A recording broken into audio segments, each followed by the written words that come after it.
The rain fell mercilessly on the cracked sidewalks of Westville, each drop another reminder to Madeline Cooper of how quickly life could change. 6 months ago, she had been walking through the gleaming halls of Horizon Technologies as an executive assistant, her future seemingly bright. Now she stood drenched at a bus stop, her 10-week-old son, Tyler, burning with fever in her arms, his tiny whimpers piercing her heart more painfully than any knife could. "It's okay, baby," she whispered, pulling the thin blanket tighter around his feverish body. "Mummy's going to get you help." But the words felt hollow as she checked her watch for the 5th time. The last bus had already gone, and the next wouldn't arrive for another hour, time Tyler didn't have. Madeline glanced up at the imposing glass tower of Horizon Technologies that loomed just a block away. The company's logo, a stylized rising sun, seemed to mock her from its perch atop the 30-story building. She had once belonged there, had once believed in the promise of that rising sun, until morning sickness and a pregnancy test had changed everything. Her mind drifted back to Richard Bennett, Horizon's brilliant and charismatic CEO, tall with piercing blue eyes and a smile that could disarm the most hardened negotiator. Richard had noticed her during her 3rd month at the company. Their relationship had been brief but intense, just 4 weeks of late nights, whispered promises, and a connection that Madeline had foolishly believed might be something more. Then came the morning she'd told him about the baby, not his, but from a relationship that had ended just before she'd started at Horizon. She remembered his face, how it had shifted from surprise to something else. Not disgust exactly, but a pulling back, a recalculation. "I'm not ready for this kind of situation," he'd said finally. "A pregnant girlfriend, another man's child, I just can't do it, Madeline." Within 2 weeks, she'd been transferred to a subsidiary office across town. A month later, restructuring had eliminated her position entirely. The severance package had been generous, suspiciously so, but money ran out quickly in a city as expensive as Westville, especially for a single mother with mounting medical bills. Tyler's cry grew more insistent, snapping Madeline back to the desperate present. His fever had spiked suddenly 2 hours ago, his little body burning hot to the touch. The pediatrician's office had closed for the day, but the nurse she'd spoken to had been clear. "Get him to the emergency room immediately." Madeline stepped out from under the bus shelter, the rain soaking through her thin jacket as she raised her hand desperately at passing cars. One slowed, then accelerated away. Another didn't even acknowledge her. Tears of frustration mixed with raindrops on her face as she looked back at Horizon's towering headquarters. Pride had kept her from reaching out before, but Tyler's life mattered more than her wounded heart. Shifting Tyler carefully in her arms, she pulled out her phone and scrolled to a number she'd promised herself she would never call. Her finger hovered over Sophia Winter's name, Richard's executive assistant, who had always been kind to Madeline, even after everything fell apart. "Please, just this once," she whispered, and pressed call. Sophia answered on the 3rd ring. "Madeline, is that you?" "Sophia, I'm sorry to call like this." Madeline's voice broke. "My baby is sick, really sick, and I'm stranded in the rain. I need to get to Mercy Hospital, but there's no bus and I can't afford—" "Where exactly are you?" Sophia's voice sharpened with concern. "The bus stop across from Dawson Street, just a block from the main building. Stay right there, don't move." The line went dead. Madeline huddled back under the shelter, rocking Tyler gently as his cries weakened, which frightened her more than his earlier screaming.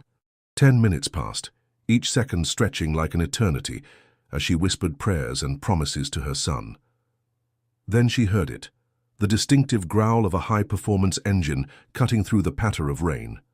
A sleek, electric blue Lamborghini Aventador pulled up to the curb, its butterfly doors rising like wings against the grey sky. Behind the wheel sat not Richard, as she had half feared, but Marco, his personal driver.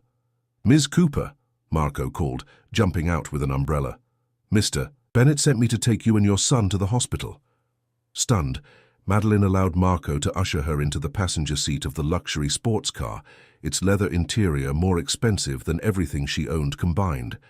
The car smelled of rich leather and subtle cologne, Richard's cologne, making her heart twist with memories she'd fought to suppress. "Mr. Bennett called ahead to Mercy Hospital," Marco explained, as he carefully closed the door and returned to the driver's seat. "They're expecting you. Dr. Harriet Williams, the head of pediatrics, will be waiting." How did he? Madeline began, but stopped as Marco handed her an envelope. He asked me to give you this. The Lamborghini purred through the rain-slicked streets of Westville as Madeline opened the envelope with trembling fingers. Inside was a handwritten note on Horizon Technologies stationery. Madeline, I'm sorry for everything. Get Tyler the care he needs. Don't worry about the cost. Richard. Just 7 words of actual message, but they hit Madeline like a physical blow. Not the apology she had sometimes imagined in her darkest moments, detailed, soul-searching, acknowledging exactly how he had hurt her, but something rawer and more immediate. Tyler whimpered in her arms, drawing her attention back to what mattered most. The Lamborghini accelerated smoothly through a yellow light, its powerful engine humming beneath them, as Marco navigated the quickest route to Mercy Hospital. Through the rain-streaked windows, Madeline could see pedestrians turning to stare at the exotic car, a bizarre chariot for a desperate mother and her sick child. We're almost there, Miss Cooper, Marco said gently, his eyes meeting hers briefly in the rearview mirror. 5 minutes at most. Madeline nodded, unable to speak past the lump in her throat. Why now? Why this extravagant gesture after months of silence? The questions swirled in her mind, but Tyler's burning forehead against her neck reminded her that answers would have to wait. As promised, when they pulled up to the emergency entrance of Mercy Hospital, Dr. Williams herself was waiting with a team of nurses. Before Madeline could even step out of the car, gentle hands were taking Tyler. A nurse was wrapping a blanket around Madeline's shoulders, and she was being ushered inside with efficiency that spoke of power and influence. Ms. Cooper, I'm Dr. Williams, the tall woman in a white coat said as they hurried through the corridor. We're going to take excellent care of your son. She paused, something unreadable flickering across her professional expression. Mr. Bennett has made all the arrangements. As Tyler was placed on an examination table, surrounded by medical professionals who moved with reassuring competence, Madeline's phone buzzed with a text message. Her heart jumped when she saw Richard's name on the screen, the first direct communication since their relationship had ended. I'll be there in 30 minutes. We need to talk. Madeline stared at the message, a storm of emotions rising within her as the medical team worked to bring down Tyler's fever. Whatever Richard Bennett wanted to say, whatever had prompted this sudden reappearance in her life, she knew that nothing would ever be the same again. The pediatric waiting area of Mercy Hospital was a study in contrasts, cheerful murals of jungle animals adorning walls that had witnessed countless moments of parental anguish. Madeline sat rigidly on a padded chair, her eyes fixed on the double doors through which they had taken Tyler 20 minutes ago. Dr. Williams had assured her that while Tyler's condition was serious, a respiratory infection compounded by dehydration, they had caught it in time. Still, until she could hold her son again, Madeline's heart remained suspended in a state of anxious limbo. The squeak of expensive shoes on linoleum pulled her attention away from the doors. Richard Bennett stood at the entrance to the waiting area, his 6'2" frame commanding the space in a way that made the room feel suddenly smaller. Gone was the casual confidence she remembered. Instead, he looked almost hesitant, his normally perfect appearance slightly disheveled. His tailored suit was impeccable as always, but his tie hung loosely around his neck, and his dark hair was tousled as if he'd been running his hands through it, a habit she knew manifested only when he was deeply troubled. Madeline, he said, her name carrying a weight of unspoken history. She straightened, suddenly conscious of her rain-soaked clothes and tangled hair. Richard. He moved toward her, stopping at a respectful distance. How is he? They say he'll be okay. Her voice came out steadier than she felt. They're running tests now.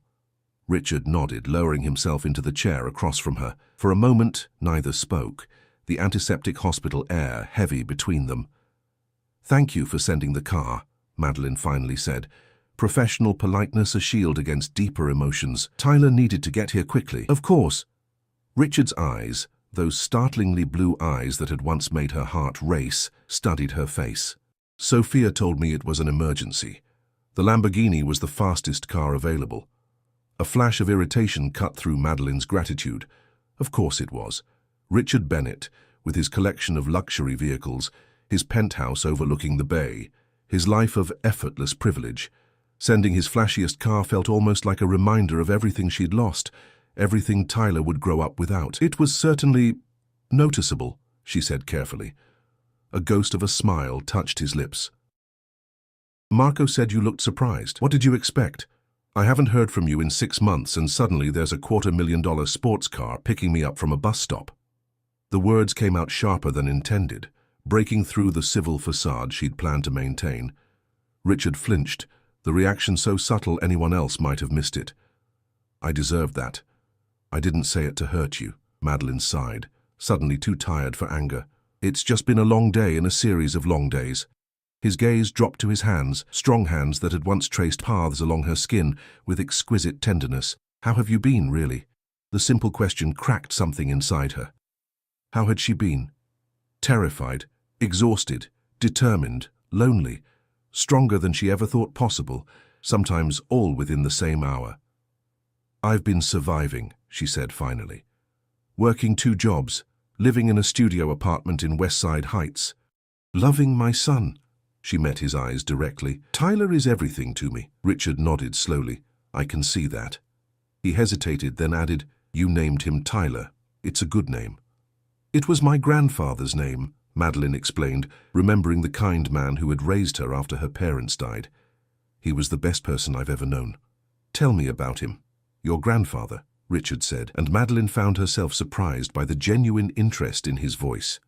As they waited for news of Tyler, Madeline shared stories of her grandfather, his unwavering integrity, his quiet strength, his belief that character was built through overcoming challenges. Richard listened attentively, asking questions that revealed he was truly engaged, not just making conversation. He sounds like someone I would have respected, Richard said when she finished. Someone you'd want your son to emulate. Yes, Madeline agreed softly. That's exactly why I chose his name. A comfortable silence fell between them, unexpected after months of absence. Madeline studied Richard's face, noting new lines around his eyes that hadn't been there before. Leading one of the country's fastest-growing technology companies clearly took its toll, even on someone as driven as Richard Bennett. Why did you really come here tonight? She finally asked. And don't say it was just to make sure Tyler was okay. You could have had your assistant check on us. Richard's expression shifted, vulnerability replacing his usual composed mask. I needed to see you, he admitted. When Sophia told me you were outside our building, drenched and desperate. He ran a hand through his hair, confirming her earlier observation about his state of mind. I realized I've been a coward. Before Madeline could respond, Dr. Williams appeared through the double doors, her expression professionally reassuring. Ms. Cooper, Tyler is responding well to treatment. His fever is coming down, and his oxygen levels are improving. We'd like to keep him overnight for observation, but you can see him now. Relief flooded through Madeline so intensely, her knees nearly buckled as she stood. Thank you, Doctor. Thank you so much.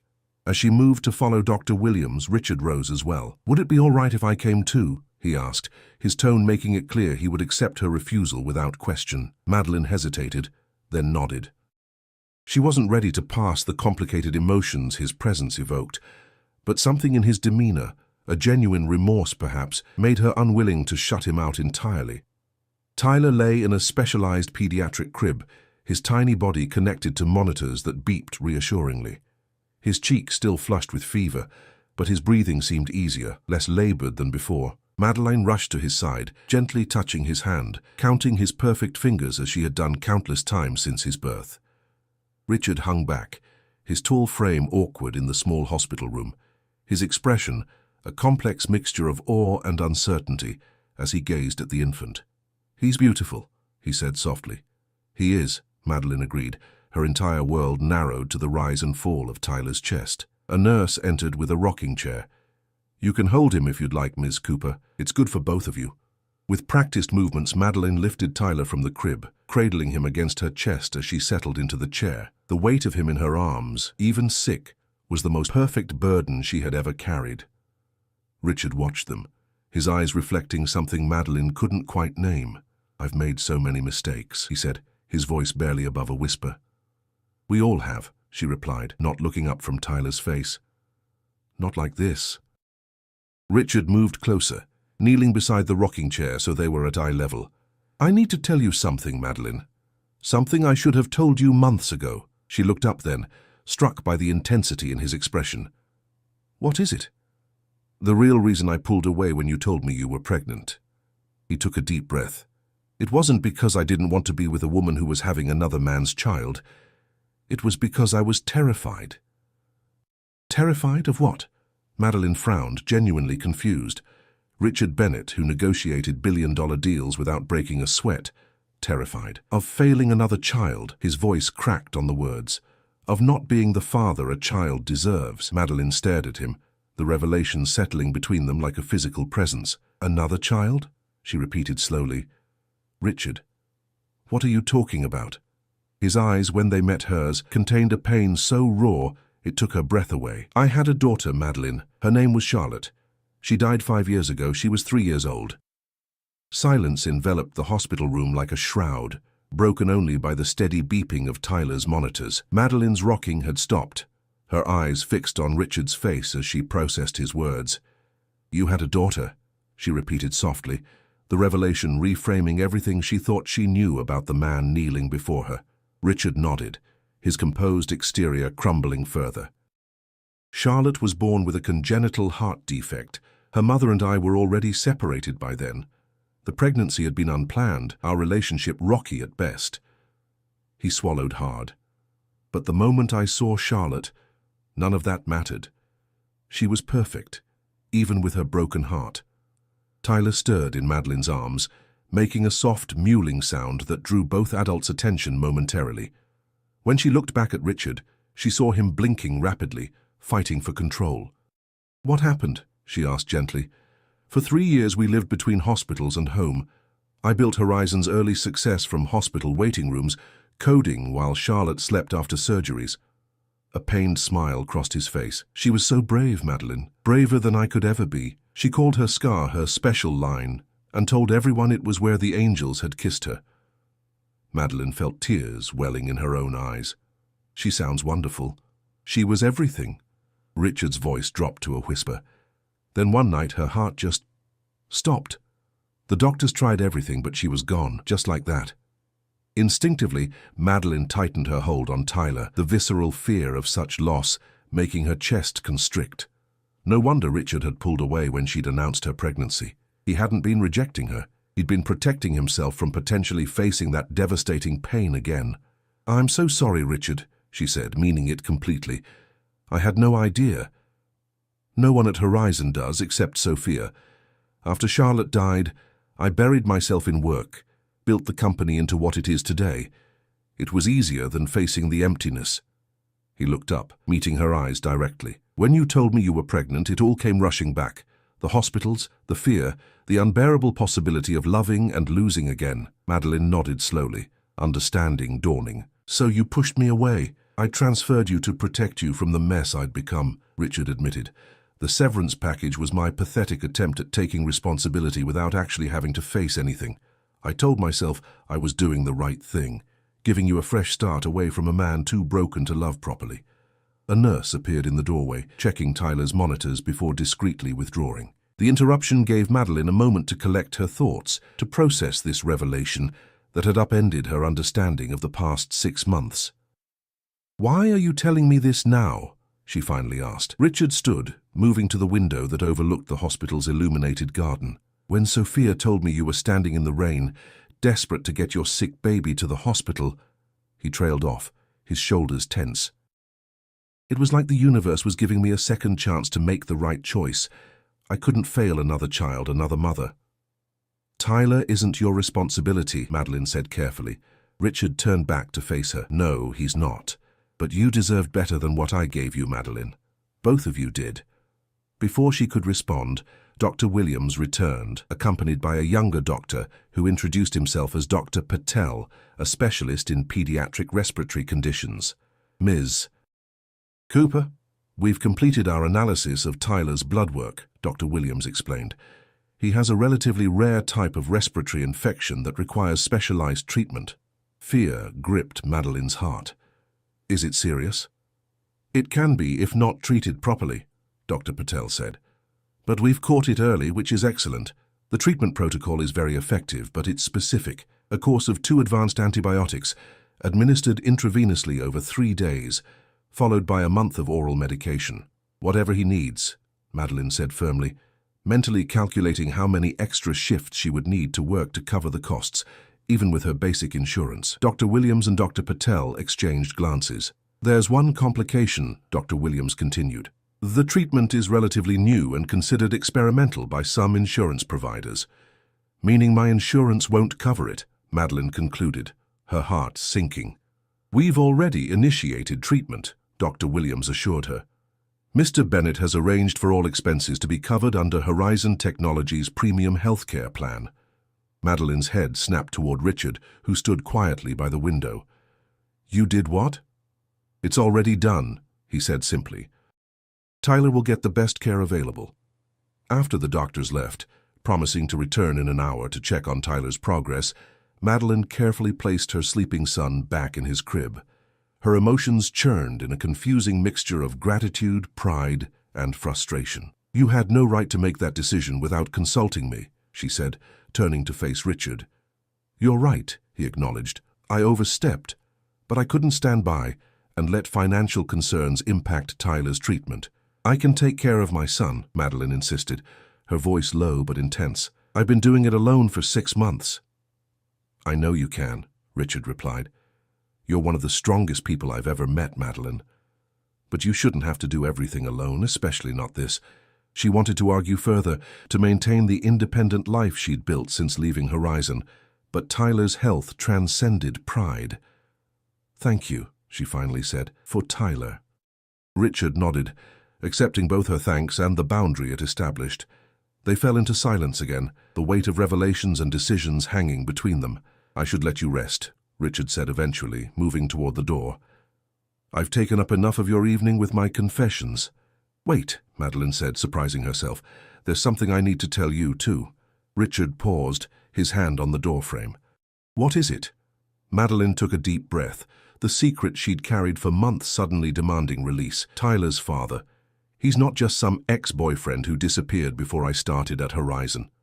Richard's expression shifted to one of confusion. "I don't understand." "His name is Jacob Winters. He was Horizon's lead developer 3 years ago, before you acquired Quantum Sphere and expanded the engineering division." Madeline watched Richard's face carefully as recognition dawned. "Jacob Winters," Richard repeated slowly. "He left suddenly right after the acquisition. No notice, no forwarding address. We had to rebuild half the foundational code when he disappeared." "He left because he found out I was pregnant," Madeline explained. "We'd been dating for almost a year. When I told him about the baby, he panicked, said a child would derail his career plans. The next day, he was gone." Richard's expression darkened. "You were pregnant with Jacob's child when you started at Horizon." "Yes, I needed the job desperately. I didn't mention the pregnancy during interviews because I was still in the first trimester and, well, you know how tech companies can be about hiring pregnant women, even if they'd never admit it." "Jacob Winters," Richard said again, as if testing the name. "He resurfaced about 4 months ago, tried to negotiate his way back into Horizon, claimed he had proprietary knowledge we needed." This was news to Madeline. "Did you hire him back?" "No, his code was brilliant, but I don't trust people who abandon their responsibilities." Richard's gaze shifted to Tyler's sleeping form. "Does he know about his son?" "He knows I had the baby. I emailed him when Tyler was born, sent a picture." Madeline's voice hardened.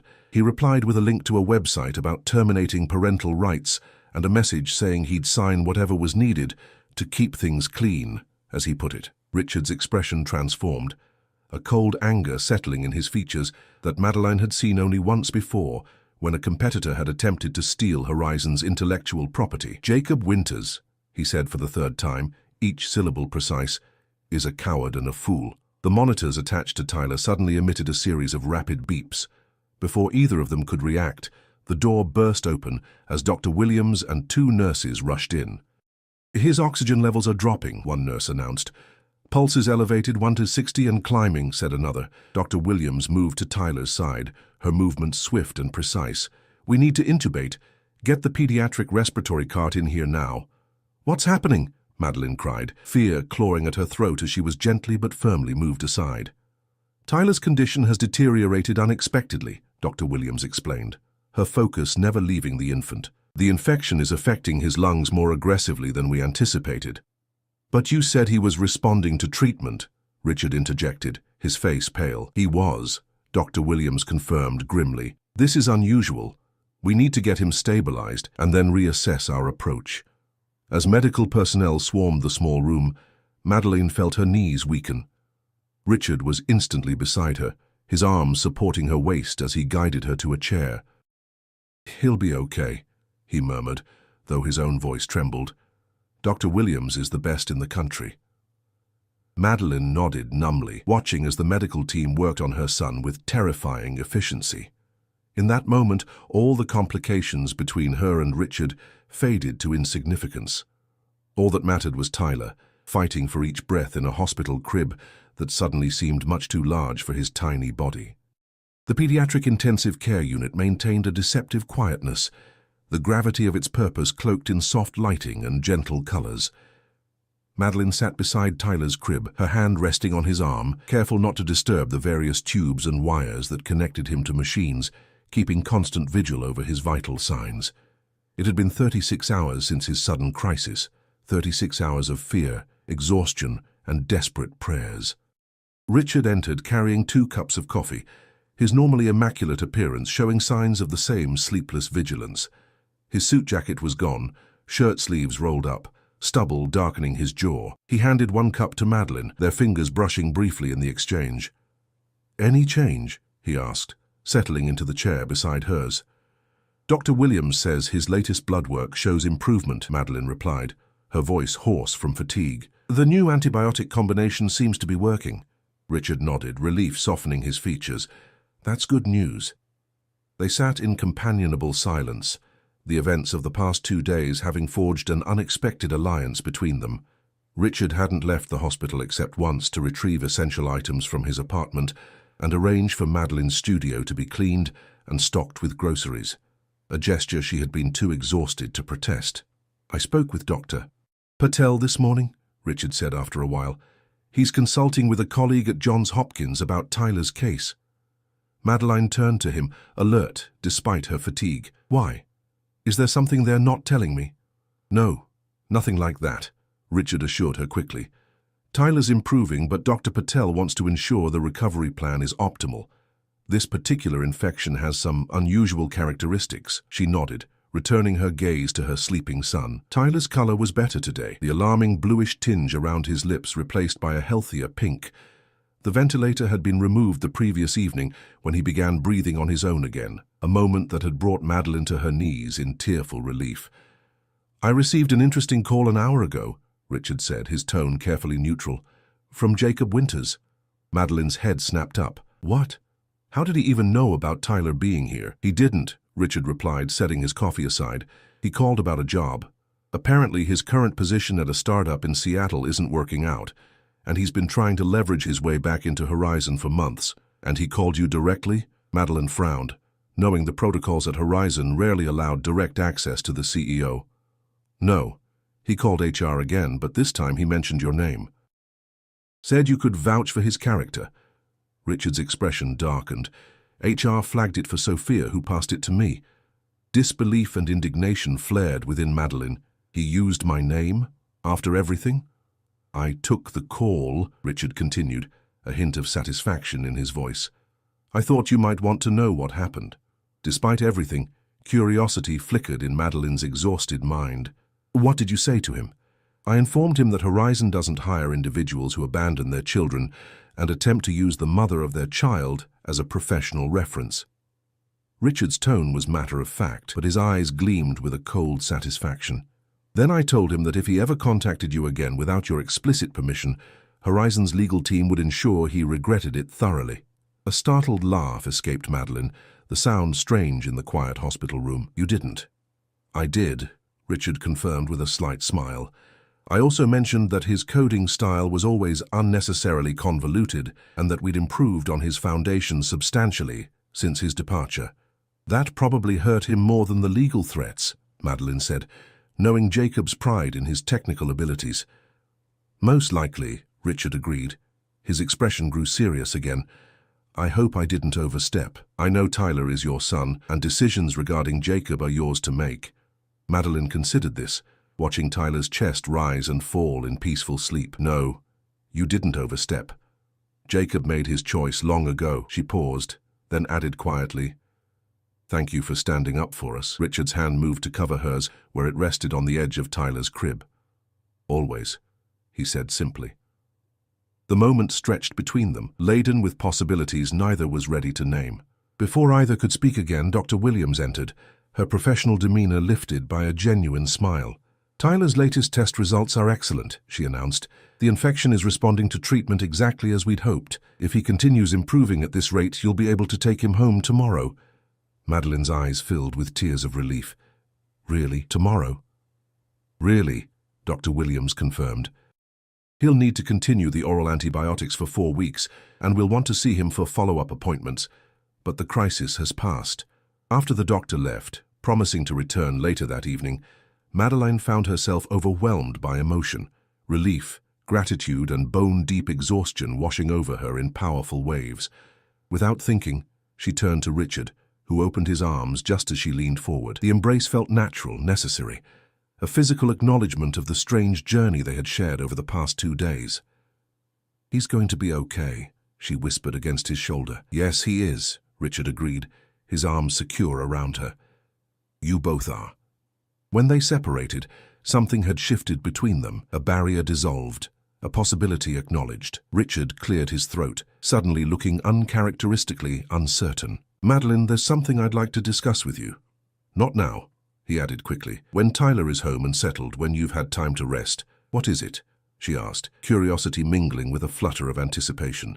Richard hesitated, then squared his shoulders in a gesture she recognized from their days working together, his preparation before making an important proposal. "I'd like to discuss the possibility of creating a new position at Horizon, Director of Employee Welfare and Community Outreach."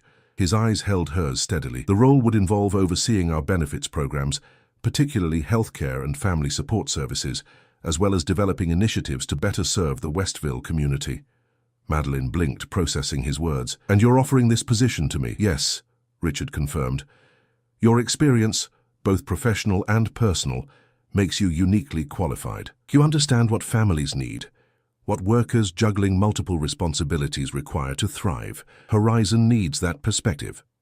"Is this charity?" Madeline asked carefully, needing to understand his motivation. "Absolutely not," Richard replied firmly. "This is business. Horizon's turnover rate is 23% higher than industry standard, and our community standing has suffered since we expanded. We need someone who can build bridges, who understands both sides of the equation." He paused. "The fact that I trust you implicitly is a bonus, not the reason for the offer." Tyler stirred in his crib, his eyes fluttering open. Madeline immediately turned her attention to him, smiling as his gaze focused on her face. "Hello, my brave boy," she whispered, gently stroking his cheek. To her surprise, Tyler's tiny hand reached out, his fingers wrapping around Richard's index finger where it rested on the crib rail. Richard froze, emotion washing over his face as he looked down at the infant's grip. "He has strong hands," Richard said softly, "like his mother." Madeline watched the interaction, seeing the careful tenderness in Richard's expression, the way he held perfectly still as if afraid to break the delicate connection. In that moment, she glimpsed the father he had been to Charlotte, the man beneath the CEO's polished exterior. "I'll consider your offer," she said finally. "But I'd need flexible hours, at least until Tyler is older, and a salary that reflects the position's responsibilities, not my circumstances." "Of course," Richard agreed immediately. "We can discuss the details when you're ready. No pressure, Madeline. Whatever you decide, my support for you and Tyler remains unconditional." As if understanding he was being discussed, Tyler made a soft cooing sound, his grip on Richard's finger tightening momentarily before relaxing as his eyes drifted closed again. The simple, unconscious gesture of trust seemed symbolic somehow, a bridge between past and future. 3 days later, Madeline stood in her freshly cleaned studio apartment, watching as Richard carefully placed the last of Tyler's medications in the refrigerator. They had fallen into an unexpected rhythm since leaving the hospital. Richard's quiet support, never intrusive but consistently present. He had arranged for groceries, driven them home in a sensible SUV rather than the Lamborghini, and now was preparing to leave them to rest. "You have my number," he said, lingering by the door. "Call any time, day or night, if either of you needs anything." Madeline nodded, Tyler sleeping peacefully against her shoulder. "Thank you, Richard, for everything." He smiled, the expression transforming his face in a way that reminded her of why she had been drawn to him in the first place. Not his power or position, but the genuine warmth that occasionally broke through his carefully maintained exterior. "I'll check in tomorrow if that's all right," he said. "I'd like that," Madeline replied honestly. As he turned to leave, Madeline called his name once more. He paused, looking back questioningly. "About the position at Horizon," she began. "I've been thinking about it." Richard waited, his expression carefully neutral. "And I'd like to discuss the details next week," she said. I think it could be good for Horizon, for me, for Tyler." Relief and pleasure brightened his eyes. "I think so too. But Richard," she continued, needing to be absolutely clear, "if we do this, if I come back to Horizon, we need to take other things slowly. Very slowly." He nodded, understanding her meaning instantly. "One day at a time," he agreed. "No expectations, no pressure, just possibility." "Possibility," Madeline echoed, finding she liked the sound of that word. After months of merely surviving, merely getting through each day, the idea of possibility felt like the first breath of spring after a long winter. As Richard left, closing the door softly behind him, Madeline carried Tyler to the window. The setting sun painted Westville in shades of gold and amber, the Horizon Technologies building catching the light like a beacon in the distance. 6 months ago, she had walked away from that building, believing all bridges burned behind her. Now, holding her son close, she gazed at the illuminated tower with new eyes, not as a symbol of what she had lost, but as a marker of unexpected second chances. "What do you think, Tyler?" she whispered to her sleeping son. "Should we give your mummy's heart another chance to heal? Should we see if sometimes, just sometimes, saying I'm sorry can be the beginning of something new rather than the end of something broken?" Tyler sighed in his sleep, nestling closer against her neck. Madeline smiled, pressing a kiss to his forehead as the last rays of sunlight warmed their faces through the window. Tomorrow would bring new challenges, new decisions, new beginnings. But for tonight, in this moment of perfect peace, possibility was enough.